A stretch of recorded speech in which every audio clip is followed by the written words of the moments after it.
मुसलमान का भला अगर किसी पार्टी ने किया है वो समाजवादी पार्टी ने किया, और ये अवैसी कुछ नहीं कर सकते हैं। इन्होंने सिर्फ मुसलमानों को बांटने का काम किया, मुसलमानों को मरवाने का काम किया, इसके सिवा अवैसी कुछ नहीं कर सकते हैं। मुसलमानों खाली, बाकी कुछ नहीं, इनको कब्रिस्तान दिखता है।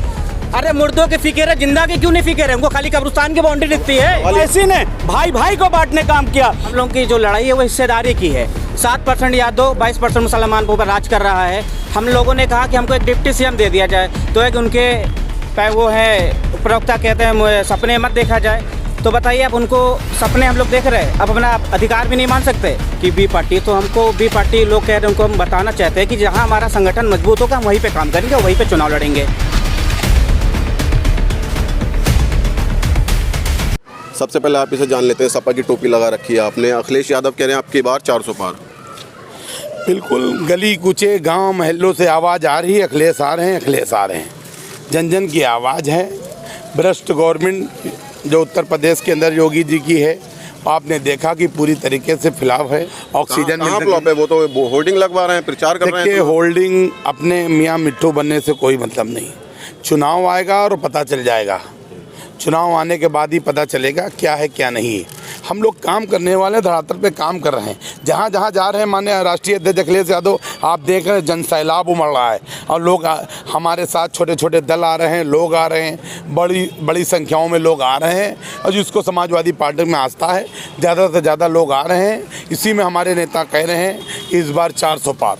छोटे दलों की आपने बात की, भागीदारी संकल्प मोर्चा भी है, वो लगातार मतलब कयास लगाए जा रहे हैं समाजवादी से गठबंधन की। आखिर क्या वजह है कि गठबंधन नहीं हो पा रहा? जिन सीटों पे है हमारे राष्ट्रीय अध्यक्ष जी तय करेंगे। हमारे वहाँ पहले से और मेहमान आए हुए हैं, उनको भी देना है।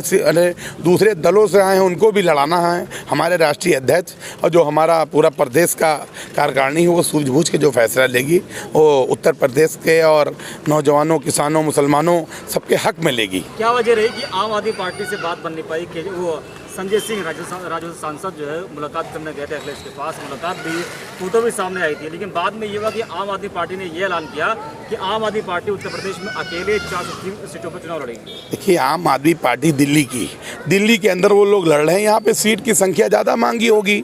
हमारे राष्ट्रीय अध्यक्ष जी ने हम पहले कह दिया कि छोटे दल को लेना चाहो, इतनी सीट किसी को नहीं दी जा सकती, जिससे हमारे वहाँ जो ऑलरेडी लोग आए हुए हैं, दूसरे बसपा से पूरी बसपा छोड़ के आए हुए हैं, कांग्रेस छोड़ के आए हैं, भाजपा छोड़ के आए हैं और तमाम दल छोड़ के आए हैं, उनको भी हमको एडजस्ट करना। हमारे राष्ट्रीय अध्यक्ष जी ने कहा है कि उनको भी जगह मिलेगी, उनको भी सम्मान मिलेगा, उनको भी लड़ाने का। तो नहीं, जिस तरह संजय निषाद जी जो है डिप्टी सीएम का पद मांग रहे हैं, तो हो सकता है यही डिमांड कर दिया हो। ऐसा कुछ भी नहीं है। वो दिल्ली में है, दिल्ली के लोग हैं, दिल्ली में ही रह देंगे। यूपी में उनका कोई कुछ नहीं इतना। असदुद्दीन ओवैसी आ रहे हैं उत्तर प्रदेश में चुनाव लड़ने। जी आ रहे हैं, बिल्कुल आ रहे हैं। उत्तर प्रदेश में लड़ेंगे, पूरे दमखम के साथ लड़ेंगे चुनाव। कहाँ है दमखम? तभी तो 100 सीटों पे कह रहे हैं लड़ने। अगर दम होता तो पूरी सीटों पे लड़ने कहते हैं। देखिए, जहां हमारा संगठन मजबूत है उसी पे हम लोग ज़्यादातर तैयारी कर रहे हैं। ऐसे ही लोग कहते हैं कि बी पार्टी, तो हमको बी पार्टी लोग कह रहे हैं, उनको हम बताना चाहते हैं कि जहाँ हमारा संगठन मजबूत होगा हम वहीं पर काम करेंगे और वहीं पर चुनाव लड़ेंगे। रही समाजवादी पार्टी की बात, उनको 2022 में पता चल जाएगा। बिना हमारे सरकार नहीं बन पाएगी इस बार। बिना इनके सरकार नहीं बनेगी आपकी? देखिए, ये तो 2022 में आएंगे, ठीक है। माने जो ओवैसी साहब हैं, अच्छे लीडर हैं, बड़े लीडर हैं। जिस तरह हैदराबाद में चार मीनार मशहूर है, उस तरह हैदराबाद में ओवैसी साहब मशहूर है। वहाँ की मशहूर चीज़ यहाँ नहीं ले जा सकती ना, हर जगह पे। वो 100 सीटों पे लड़ रहे हैं, वो भी आम आदमी 403 सीटों पे लड़ते।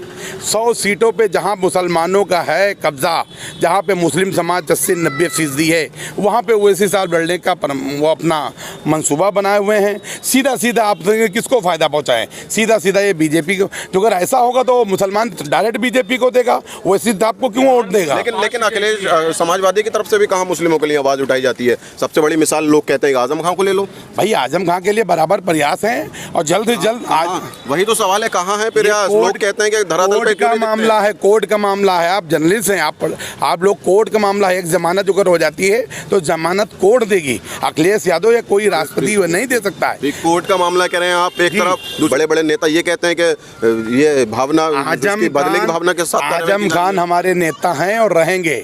2022 में जिस दिन अखिलेश यादव शपथ लेंगे, उससे पहले माननीय आजम खान जी जेल से बाहर बाहर आ जाएंगे, जेल के ताड़े ऑटोमेटिक टूट जाएंगे। 2022 में हम 300 पार करेंगे।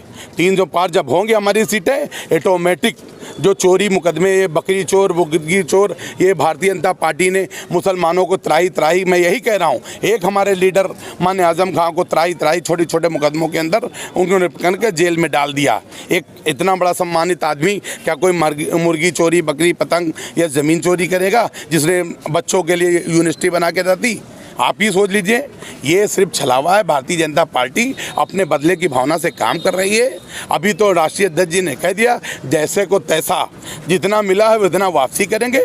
किसकी बात की जाए, उत्तर प्रदेश के अंदर माननीय योगी जी महाराज जी के ऊपर खुद मुकदमे हैं। जो पहली बार उत्तर प्रदेश के माननीय मुख्यमंत्री अपने मुकदमे वापस ले रहे हो, तो बाकी तो लोगों को तो जाने दीजिए। ये पहली बार लोकतंत्र में लोकतंत्र की हत्या है। लगता है आपको बदले की भावनाओं के साथ कार्रवाई की जा रही है? बिल्कुल है, बदले भावनाओं के। और देखिए, आजकल न्यूज़ पे चल रहा है कि अफ़गानिस्तान में ये हो रहा है, अफ़गानिस्तान में वो हो रहा है। माननीय प्रधानमंत्री जी और माननीय मुख्यमंत्री जी ये क्यों भूल नहीं गए कि अभी पैदल चले हैं, कई हज़ार किलोमीटर लोग पैदल चले, उनको दिखाने की बदली कि आप अफ़गानिस्तान की बात कर रहे हैं। यहाँ की जनता को चाहिए कि आपने यहाँ की जनता को क्या किया। और ये आने वाले 2022 के चुनाव में हमारे राष्ट्रीय अध्यक्ष और पूर्व मुख्यमंत्री अखिलेश यादव जी करके दिखा देंगे, क्योंकि वो एक ऐसे नेता हैं जो सबको जोड़कर चलते हैं, सर्व समाज को जोड़ने का काम करते हैं। उनके सिवा इस प्रदेश के लिए कोई ऐसा नेता नहीं जो हम जनता की बात रखे, क्योंकि वही एक ऐसे नेता हैं जो सच्चे और अच्छे नेता हैं और उन्होंने किया है, दिखाया है। सबको लेकर चलने की राजनीति करते हैं अखिलेश यादव। देखिए कहाँ चल रहे हैं, वो तो खुद ही कह रहे हैं कि 2000 में पुनः दोबारा प्रधानमंत्री देखना चाहता हूँ। रही हम लोगों की जो लड़ाई है वो हिस्सेदारी की है। 7% यादव, 22% मुसलमान के ऊपर राज कर रहा है। हम लोगों ने कहा कि हमको एक डिप्टी सीएम दे दिया जाए, तो एक उनके वो है प्रवक्ता कहते हैं सपने मत देखा जाए। तो बताइए, अब उनको सपने हम लोग देख रहे हैं, अब अपना अधिकार भी नहीं मान सकते। वो दिन दूर नहीं जब 22% हम होते हुए अपनी सरकार बनाएंगे। संकल्प मोर्चा खुला हुआ है, जिसको आना चाहिए वो आएगा साथ में। और 2022 में समाजवादी पार्टी को उल्टा पैर खड़ा करके दिखा दूंगा। ये MIM पार्टी में है। लेकिन कहीं ना कहीं आरोप तो आपके मोर्चे पे भी लग रहे हैं ना। ओम प्रकाश राजभर स्वतंत्र देव सिंह से मिलते हुए नजर आ रहे हैं। देखिए, वो व्यक्तिगत कोई भी मुलाकात कर सकता है। उनकी एक वायरल फोटो के तो उस पर लोग टिप्पणी कर रहे हैं। लोग बैठ में उसमें बैठ के चाय पी रहे, खाना खा रहे, तो उस पर आप सवाल नहीं पूछते। एक फोटो वायरल और आप उस पर सवाल पूछ रहे हैं। ऐसे तो लोग कह रहे हैं कि प्रधानमंत्री दोबारा बनना चाहिए। कौन कह रहा है? समाजवादी पार्टी के लोग कह रहे हैं। कौन नाम? मुलायम सिंह यादव कह रहे हैं, पूर्व मुख्यमंत्री कह रहे हैं। एक तरफ आप बीजेपी का विरोध कर रहे हैं, दूसरी तरफ आपके ही नेता कहते हैं कि प्रधानमंत्री बीजेपी का बनना चाहिए। ऐसा कुछ नहीं है। और ये अवैसी जी को लोग जानते हैं। और ये उत्तर प्रदेश का मुसलमान, पढ़ा लिखा मुसलमान है, शिक्षित मुसलमान है, वो जानता है कि मुसलमान का भला अगर किसी पार्टी ने किया है वो समाजवादी पार्टी ने किया। और ये अवैसी कुछ नहीं कर सकते हैं। इन्होंने सिर्फ मुसलमानों को बांटने का काम किया, मुसलमानों को मरवाने का काम किया। इसके सिवा अवैसी कुछ नहीं कर सकते हैं। मुसलमानों खाली, बाकी कुछ नहीं। इनको कब्रिस्तान दिखता है। अरे मुर्दों के फिक्र है, जिंदा के क्यों नहीं फिक्र है? उनको खाली कब्रिस्तान की बाउंड्री दिखती है। सवाल ये भी खड़ा हो रहा है आपके ऊपर कि मुसलमानों के लिए रिक्शा बांटने को कह रहे हैं, यादवों को नौकरी दे रहे हैं। ऐसा कुछ नहीं। अखिलेश यादव जी ने क्या नहीं किया। आज मैं अगर आपके सामने खड़ा हूँ तो ये अखिलेश यादव जी की देन है। अगर फ़ख्र से मैं मोहम्मद हफीज़ सलमानी लिख रहा हूँ तो उन्होंने कहीं ना कहीं मुझे इस लायक बनाया, मैं आज तब हूँ। और अवैसी ने भाई को बांटने काम किया। और ये अवैसी और हैदराबादी का एक है कि हैदराबादी किसी का भला नहीं कर सकता है। उसने सिर्फ मुसलमानों को बांटने का काम किया है और दोगलापन किया है। बांटने का काम कर रहे हैं मुसलमानों को। देखिए, कुछ मुसलमान के ठेकेदार हैं जो मुसलमान के वोटर के लिए ठेका लिए बैठे हुए हैं। कहाँ बांटने का काम किया, हमको एक बता दीजिए। वो तो सेकुलर की बात करते हैं।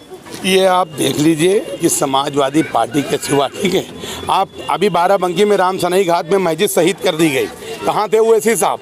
एक ट्वीट भी नहीं किया। राष्ट्रीय अध्यक्ष अखिलेश यादव ने ट्वीट किया, यहाँ जाके तब FIR होती है। हाई कोर्ट में जाते हैं हम लोग, हाई कोर्ट में जाते हैं, हमारे खिलाफ FIR लिख जाती है। यहाँ के मौलाना मार रहे हैं, राष्ट्रीय अध्यक्ष जी ने हम लोगों को बुलाया, हम लोगों को बुलाया और यहाँ माननीय अरविंद सिंह गोप, सुरेश यादव, राम अगर पूरी टीम लग के यहाँ माननीय डीएम साहब से मिलने जाती। कहाँ आइए हमके लोग थे जब पूरी मस्जिद शहीद कर दी गई। हम लोग हाई कोर्ट के अंदर लड़ रहे हैं, हमारे ऊपर FIR, नईम भाई के ऊपर FIR। ये MIM आपने ट्वीट की बात की, अभी हाल ही में मुख्तार अंसारी का भाई ने सपा ज्वाइन की, उससे पहले सुनील सिंह ने मुजफ्फरनगर के जो दंगे में जो मास्टरमाइंड का आरोपी था उसने सपा ज्वाइन की। लेकिन अखिलेश यादव ट्वीट करते हैं कि आज बलिया के कुछ नेतागण ने सपा ज्वाइन की, और वही सुनील सिंह के लिए वो कहते हैं कि आज माननीय सुनील सिंह ने सपा ज्वाइन की। क्या कहेंगे इस पर? देखिए के भाई साहब ने, जो बड़े भाई हैं, उन्होंने ज्वाइन किया और चौधरी साहब ने जो है वापसी उनकी हुई, घर वापसी हुई। वो लोग समाजवादी पार्टी में थे। नाम लेने से क्यों कतरा रहे हैं अखिलेश यादव? उन्होंने सिर्फ ये ट्वीट किया कि कुछ नेतागण ने। समाजवादी पार्टी नेताओं की फैक्ट्री है। हमारे वहाँ पूरे जन सैलाब है, हर महल्ले हर गली से आप 100 में 80 लोगों को पूछोगे तो समाजवादी पार्टी, सपा, आप कहीं भी रखा लीजिए। रही काम की बात, काम जितना समाजवादी पार्टी में हुआ है उतना नहीं, जहाँ पे खड़े हैं वो भी समाजवादी पार्टी की देन है। हम लोगों ने, और जो ओवैसी साहब हैदराबाद में क्यों नहीं अपने भाई को डिप्टी CM बनाते हैं? 8 MLA लिए हैं, बाहर क्यों नहीं निकलते और जगह पे क्यों लड़ते हैं? उप मुख्यमंत्री की बात करो। मैं उप मुख्यमंत्री वहाँ क्यों नहीं बनाया? जहाँ पे हमारी ज़्यादा ताकत होगी पहले हम वहाँ देखेंगे। हमारे घर में वो यही तो कहते हैं कि यहाँ वो उनका कहना तो यही है ना, हमारे घर में स्लेब चू रही हो। हम बता दें बिहार बंगाल, यहाँ का मुसलमान सतर्क है, समझदार मुसलमान है। बंगाल की तर्ज पे वोट करेगा। 90% मुसलमान ने मन बना लिया है, किसी के बहकावे में नहीं आना है। हमको 90%, 95% मुसलमानों ने ये तय कर लिया है कि समाजवादी पार्टी अखिलेश यादव के निशान साइकिल पे वोट देना है और ये भारतीय जनता पार्टी की सरकार को ध्वस्त करके हटाना है। ये एक संकल्प ले लिया मुसलमानों ने और ये पूरी तरह तय कर लिया है कि जिस तरह बंगाल के अंदर दीदी को लाया गया है, यहाँ उत्तर प्रदेश के अंदर माननीय अखिलेश यादव जी को लाया जाएगा। मुसलमान ही एक वोट बैंक ऐसा है क्या किसी मौजूदा पार्टी को सत्ता से बाहर करने के लिए? देखिए 70 सालों से हमको ठगा, सेकुलर चिल्लाते रहे कि हम सेकुलर, मगर जब किसी मुसलमान का काम पड़ा तो भाई सेकुलर लोग पैंट उतारेंगे तो भाई RSS की चड्डी पहने हुए हैं सब लोग। कुछ लोग जो हैं मुसलमान के ठेकेदार, वो चिल्ला रहे कि हम ठेकेदार हैं, मगर उनको 2022 में पता चल जाएगा कि असली ठेकेदार वो किसके थे, RSS के थे या समाजवादी के थे। वो एक आरोप आप पर यह भी लगता है कि 2012 में मुजफ्फरनगर दंगे जो हुए, आज़ादी से बाद पहली बार ऐसा हुआ कि 50,000 लोग कैंपों में रहने पर मजबूर हो गए। देखिए हमारे सरकार में शांति थी और हम लोग, कहाँ थी शांति? तो आपकी सत्ता बनती दंगे हो गए। ऐसा कोई बात नहीं है भाई साहब। और हम लोग 22 में सरकार बनाएंगे और हमारी पार्टी काम के नाम पर वोट मांगती है और काम बोलता है अखिलेश यादव का। तभी सत्ता से बाहर कर दिया 2017 में जनता ने। देखिए ये चुनाव है, इस बार हम लोग बहुत मेहनत से एक एक बूथ अपना मजबूत कर रहे हैं और भाजपा सरकार में लोकतंत्र की हत्या हुई। आप DDC का चुनाव देख लीजिए। पार्टी में नाराजगी है, परिवार में दूरियां हैं, अलग है। पार्टी में हमारी कोई नाराजगी नहीं है और हमारी पार्टी में सबको सम्मान दिया जा रहा है और हमारे शिवपाल तभी जो दंगे के मास्टरमाइंड है उनको भी सम्मान दिया जा रहा है। जिसने ये कहा था कि मुस्लिम महिलाओं को कब्र से निकालो, उनके साथ बलात्कार करो, आज वो अखिलेश यादव के बगल में बैठते हैं। क्या कहेंगे? भैया किसने कहा है? सुनील सिंह ने, मुजफ्फरनगर दंगे जिस मास्टरमाइंड जो था के बारे में हमारे बड़े भाई बताएंगे। उनको माला पहनाया जा रहा है भाई। हमारे बड़े भाई, वो जो मुसलमान के हमदर्द रहनुमा बनते थे, आज जो मुसलमान पर टिप्पणी कर रहे थे, उनको बगल में बैठकर सम्मानित किया जा रहा है। वो उनके लिए अच्छा है। और जो मुसलमान घर घर निकल के वोट उनको देता था वो बेकार हो गया। हमको ये बताइए, वही सुनील सिंह जो मुसलमान की बहन बेटियों के ऊपर कहता था कब्रिस्तान में जो मरी हुई है उनको निकाल कर बलात्कार किया जाए। फैसला 2022 में आप लोगों को करना है, कौन सही आप लोगों के लिए काम कर रहा है।